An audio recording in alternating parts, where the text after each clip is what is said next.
स्वागत करता हूँ आपका आशीष तिवारी यूट्यूब चैनल पर। आशा करता हूँ कि आप सभी अच्छे होंगे।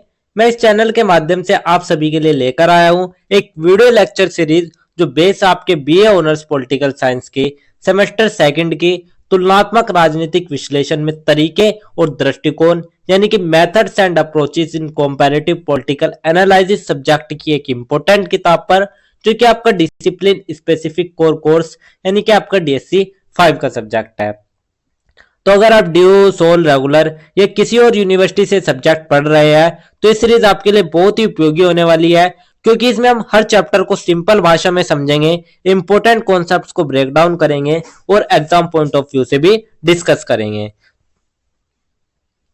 तो स्टूडेंट, अगर आप DU SOL regular NCWEB and other किसी के भी सब्जेक्ट को समझना चाहते हैं आसानी से, तो चैनल को सब्सक्राइब जरूर कर लीजिएगा, वीडियो को लाइक कर लीजिएगा और अपने दोस्तों के साथ शेयर करना ना भूले। एंड सोल से रिलेटेड डेली अपडेट्स के लिए आप सभी हमारा व्हाट्सएप चैनल फॉलो कर लीजिएगा। तो चलिए शुरू करते हैं।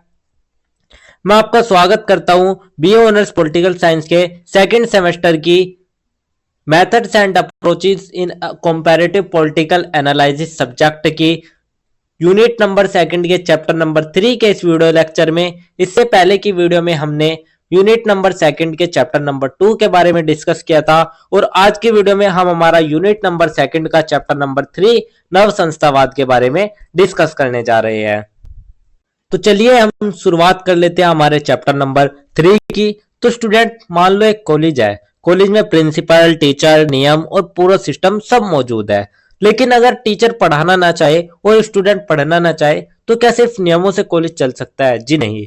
ठीक यही बात राजनीति में भी होती है कि पहले राजनीतिक अध्ययन में केवल संविधान, संसद और न्यायालय जैसी संस्थाओं पर ध्यान जाता था, लेकिन बाद में जब विद्वानों ने ये महसूस किया कि जो संस्थाएं हैं वे केवल नियमों से नहीं चलती बल्कि समाज, इतिहास और मानव व्यवहार से भी प्रभावित होती है, तो इसी सोच से जन्म हुआ हमारे एक नए दृष्टिकोण का, जिसे हम कहते हैं न्यू इंस्टीट्यूशनलिज्म यानी कि नव संस्थावाद। तो चलिए इस चैप्टर की शुरुआत हम सबसे पहले एक छोटे से परिचय से कर लेते हैं। तो परिचय में हम देखेंगे पहले राजनीतिक अध्ययन में मुख्य रूप से संविधान, संसद, न्यायालय और अन्य औपचारिक संस्थाओं पर ध्यान दिया जाता था। लेकिन जब विद्वानों को यह पता चला कि जो संस्थाएं हैं वे केवल नियम और संरचना तक सीमित नहीं है बल्कि वे समाज, इतिहास और मानव व्यवहार से भी प्रभावित होती है, तो तभी से हमारा जो नव संस्थावाद है या नव संस्थावाद है वो हमारा विकसित होता है। तो स्टूडेंट, नव संस्थावाद तुलनात्मक राजनीति में एक महत्वपूर्ण दृष्टिकोण है। पहले राजनीतिक अध्ययन मुख्य रूप से संविधान, संसद, न्यायालय और अन्य औपचारिक संस्थाएं पर था, लेकिन बाद में जब विद्वान आए तो उन्होंने ये महसूस किया कि जो संस्थाएं हैं वे केवल नियम और संरचना तक सीमित नहीं बल्कि वे समाज, इतिहास और मानव व्यवहार से प्रभावित है। तो इसीलिए जो राजनीतिक संस्थाएं हैं उनको समझने के लिए एक नए दृष्टिकोण की आवश्यकता महसूस हुई, जो कि हमें बता सके कि संस्थाएं किस प्रकार बनती है, कैसे विकसित होती है और समाज तथा राजनीति को कैसे प्रभावित करती है। तो इन सभी क्वेश्चंस का आंसर दिया हमारे नव संस्थावाद ने, और इसी संस्थावाद ने यह माना कि जो संस्थाएं हैं वे केवल नियमों का समूह नहीं बल्कि वे लोगों के व्यवहार, निर्णय और नीतियों को भी प्रभावित करते हैं। तो इसी को नव संस्थावाद भी कहा गया। तो यही था हमारा एक छोटा सा परिचय। परिचय के बाद जो हमारा नेक्स्ट टॉपिक आता है वो हमारा आता है ऐतिहासिक संस्थावाद। तो स्टूडेंट, ऐतिहासिक संस्थावाद को समझने से पहले आप सबसे पहले नव संस्थावाद को थोड़ा डिटेल में समझ लीजिएगा। नव संस्थावाद का अर्थ है राजनीतिक संस्थाओं का अध्ययन व्यापक और आधुनिक दृष्टिकोण से करना। तो स्टूडेंट, जो हमारा नव संस्थावाद है इसमें केवल संस्थाओं के नियमों का अध्ययन ही नहीं किया जाता बल्कि यह भी देखा जाता है कि संस्थाएं व्यवहार में कैसे काम करती है, समाज और संस्कृति का उन पर क्या प्रभाव पड़ता है और इतिहास ने उन्हें कैसे प्रभावित किया। तो स्टूडेंट, आप एक एग्जाम्पल के माध्यम से समझिएगा।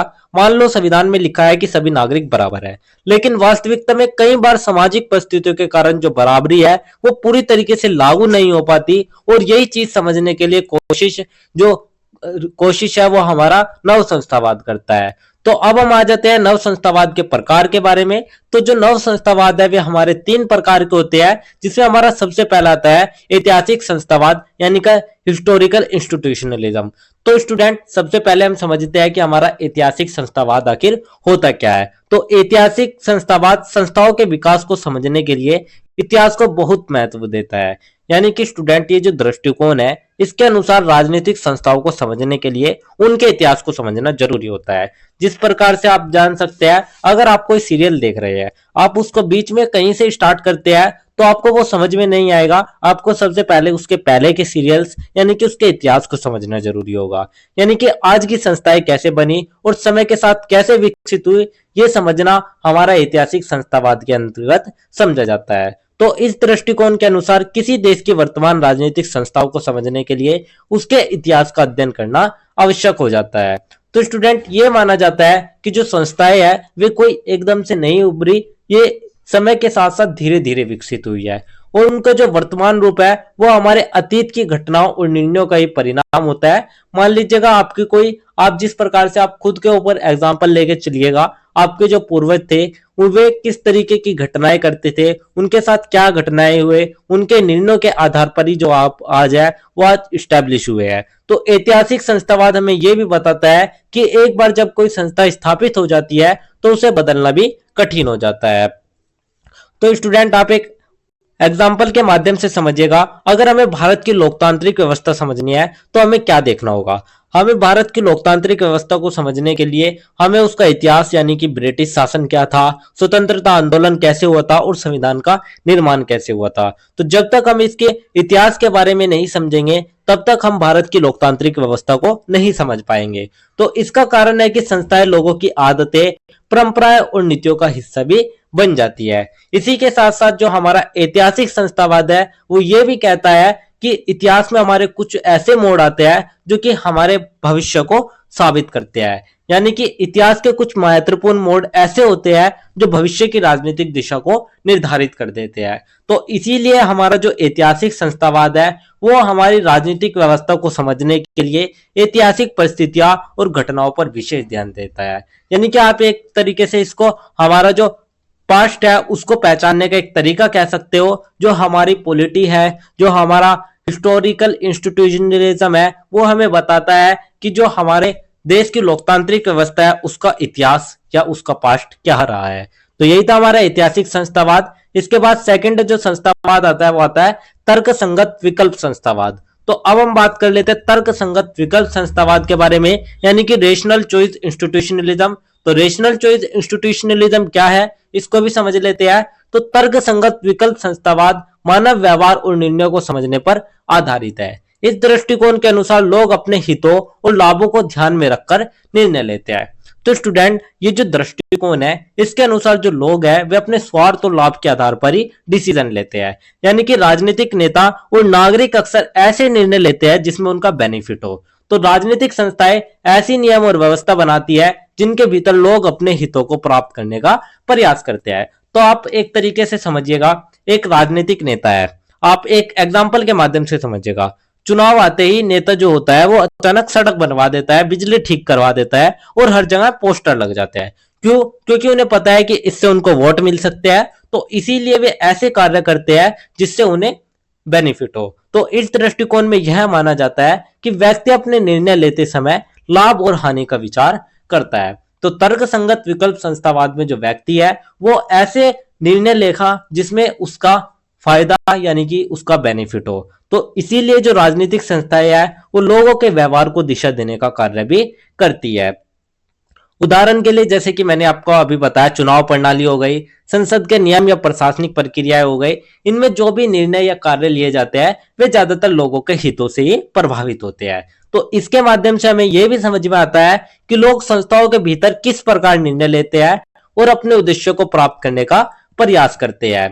तो यही था हमारा तर्क संगत विकल्प संस्थावाद, जिसमें जो निर्णय है वो उस आधार पर लिया जाता है जिससे व्यक्ति को बेनिफिट हो, जिससे व्यक्ति का लाभ हो। तो यही था हमारा तर्क संगत विकल्प संस्थावाद। इसके बाद फोर्थ हमारा आता है समाज शास्त्रीय संस्थावाद। तो अब हम बात कर लेते हैं हमारे समाज शास्त्रीय संस्थावाद के बारे में, यानी कि समाज शास्त्रीय सोशियोलॉजिकल इंस्टीट्यूशनलिज्म आखिर है क्या।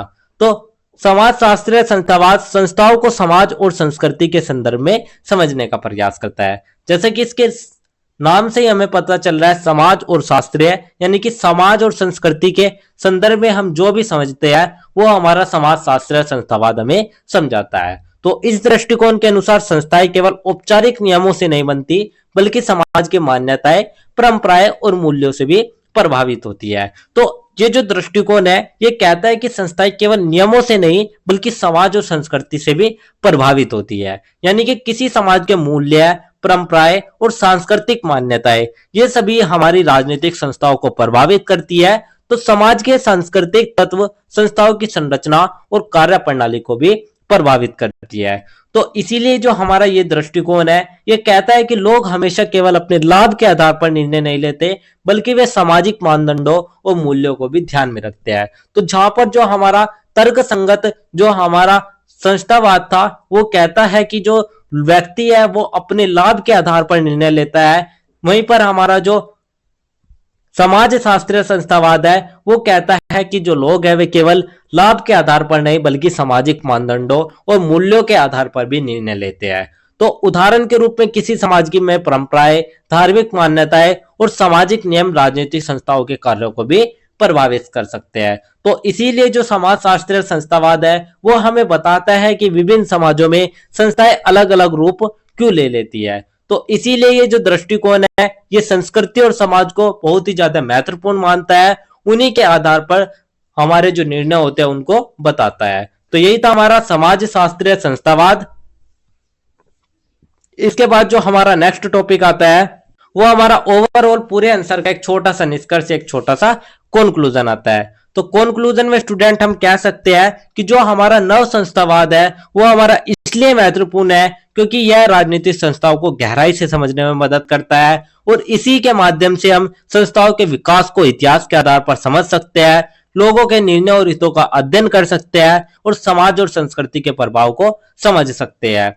तो इससे जो राजनीतिक संस्थाओं का अध्ययन है वो बहुत ही ज्यादा व्यापक और वैज्ञानिक बन जाता है। तो व्यापक दृष्टिकोण यह हमें प्रदान करता है। ऐतिहासिक संस्थावाद संस्थाओं के विकास के इतिहास पर आधार पर समझाता है, वहीं पर तर्क संगत विकल्प संस्थावाद लोगों के हित और निर्णयों पर ध्यान देता है, और जो हमारा समाज शास्त्रीय संस्थावाद है वो समाज और संस्कृति के प्रभाव को महत्व देता है। तो ये जो सभी हमारे दृष्टिकोण हो गए, तीनों संस्थावाद हो गए, इनके माध्यम से हम राजनीतिक संस्थाओं का अध्ययन अधिक गहराई और व्यापकता के साथ कर सकते हैं। तो नव संस्थावाद ने राजनीतिक संस्थाओं को समझने के लिए एक व्यापक दृष्टिकोण प्रदान किया। इसमें ऐतिहासिक संस्थावाद, तर्क संगत विकल्प संस्थावाद, समाज शास्त्रवाद तीनों दृष्टिकोण ही महत्वपूर्ण हो जाते हैं। तो इनके माध्यम से जो राजनीतिक संस्थाओं का अध्ययन है वो अधिक गहराई और व्यापकता के साथ किया जा सकता है। इसीलिए जो आधुनिक राजनीति अध्ययन है उसमें नव संस्थावाद को महत्वपूर्ण माना जाता है।